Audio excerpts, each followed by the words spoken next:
လက်လွတ်လိုက်တာကအရှုံးမဟုတ်ဘူးတချို့အရာတွေကိုစုပ်ကိုင်ထားတာကချစ်လို့မဟုတ်ဘူးလက်လွတ်ဖို့မရဲလို့ပါတခါတလေကိုကလူတယောက်ကိုလက်မလွတ်နိုင်တာမဟုတ်ပါဘူးအတူရှိခဲ့တဲ့အမှတ်တရတွေကိုမဆုံးရှုံးချင်တာဖြစ်နိုင်ပါတယ်တချို့နာကျင်မှုတွေကပြောင်းမသွားသေးတာမဟုတ်ပါဘူးကိုကမလွတ်ပေးသေးတာပါလက်လွတ်လိုက်တာကမေးလိုက်တာမဟုတ်ဘူး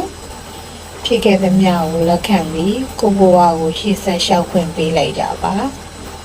ဒီနေ့ကိုစိတ်ကိုလေးလံစေတဲ့အရာတစ်ခုကိုတဖြည်းဖြည်းလွတ်ချဖို့ကြိုးစားကြည့်ပါ